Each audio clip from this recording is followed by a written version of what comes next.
Hey everybody, Mr. Moblin coming back at you again with another APUSH video. Taking a look still at topic 7.4 on the progressives. This is our third video in the series.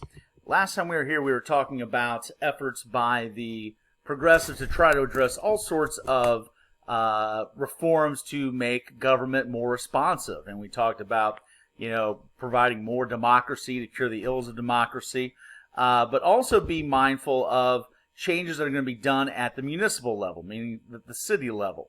Understand that, one of the biggest changes that's going to really break down the, kind of the insidious powers of political machines is by, turning over control of many public services by turning it over to the government themselves rather than the political parties themselves. I know that kind of seems strange today that it would be any other way than the government actually doing it.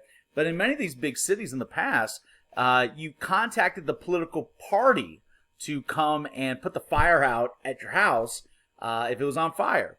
And obviously, if you were not viewed as a loyal party member, then you're kind of out of luck. But now that you've got government that now provides, police protection, fire protection, providing treatment for wastewater, all these important things, that is certainly going to be literally cleaning up corruption in many of these big cities. We also saw an innovative new attempt at trying to run local governments through the creation of city commissions and city managers. And this was based in response to the tragic hurricane that's going to be blowing through Galveston, Texas at the turn of the 20th century. This horrific hurricane is just going to level the city. And the folks that were, in power was, folks that were a traditional city council, where it's just, let's say it's 5 people on the council and they get their job just by being the 5 most popular people on the ballot. The problem, though, is that they found that just because you're popular does not mean that you're really an expert on running the services that a city might need. And that is where a city commission comes in as an alternative to a traditional city council format. So instead of a city council where you just have, a number of people that are just popularly chosen, you have instead all of the jobs of a city specifically divvied up in a way to then choose people that have the experience to do a specific task of, running a city. So, for example, you might have a fire commissioner that's chosen by the people. Obviously, somebody with experience in, fires. A police commissioner, someone obviously has expertise in law enforcement. Somebody that be the parks commissioner, sanitation commissioner. All the things that you need for a city. You have a person that has a very specific job, and then you can base the choice of who do you want to have that job based on experience that they have. And then you also operate with what's called a city manager, which is then chosen by the commission itself to kind of serve as the de facto mayor of the town. Once again, not popularly elected, and therefore not just there because people like them. It's, somebody that actually has experience in providing services at the municipal level, chosen by the commissioners themselves. So it's seen as an alternative, progressive way to try to maybe make city governments run better. Today, most cities have kind of reverted back to the traditional city council format, although some still use the city commission, city manager format as well, or some sort of hybrid between the two. Now, beyond that, there's also going to be some important reforms in other areas of life. For example, the temperance movement will continue to pick up steam as part of the progressive movement overall. And by the time we get to, the start of World War I, 2/3 of states had begun to, actually ban alcohol sales in their respective states. So, keep in mind that, we're not quite at the 18th Amendment yet, which will be a national prohibition, but we're getting there state by state by state. And this was certainly seen as evidence of success for the temperance movement that have really been organizing now for, almost a century. Additionally, you started to see through pressure, at the local level, you're going to start to see state laws that are going to create what we call building codes. And a lot of this is in response to what we saw, with, How the Other Half Lives when it was published.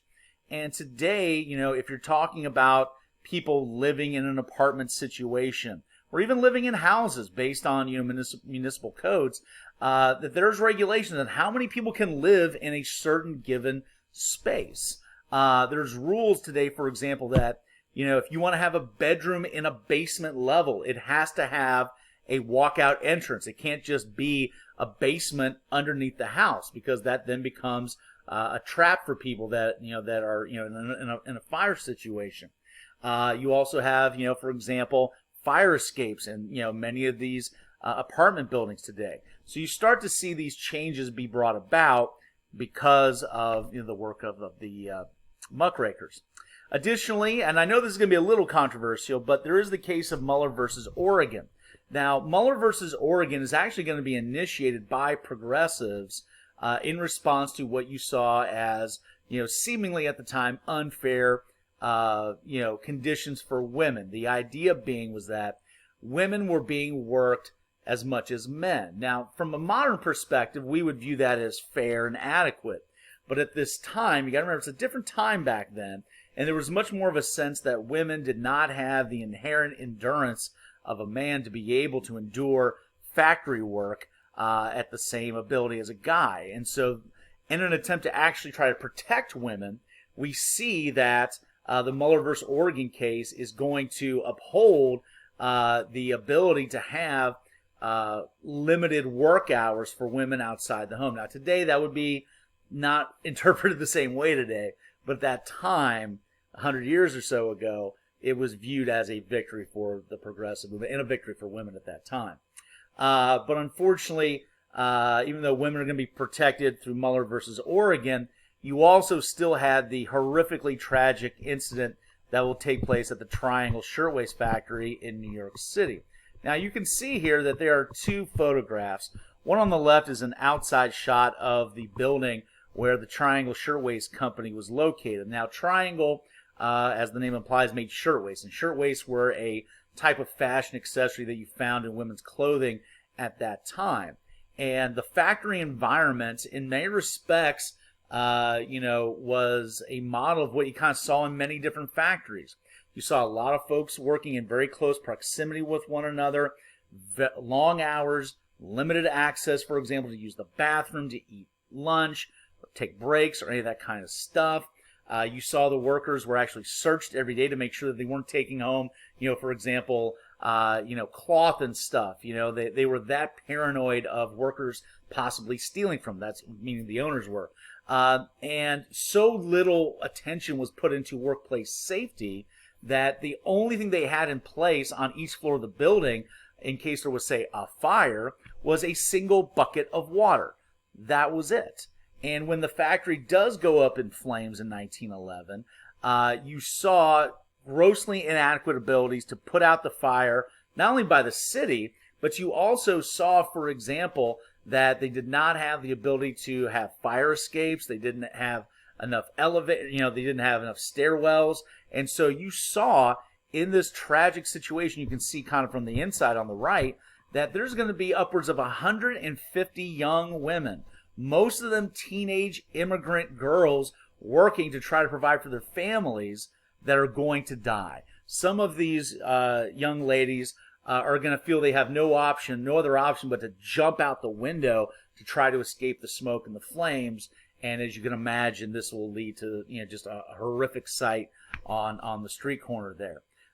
In response to the tragedy at Triangle Shirtwaist, we start to see reforms in New York, which will then become modeled in many other states in terms of having more rules and regulations to be able to have a safer workplace.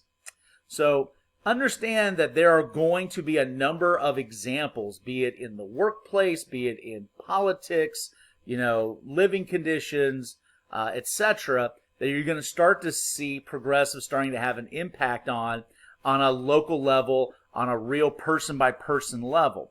What we haven't gotten to yet, and that's what's going to be in the next video, is the taking it to the next level of the power of the progressives. And what I'm talking about is the White House itself. the use of the federal government and the power of the White House to begin to put together progressive change. Okay? We'll see you next time. Bye-bye.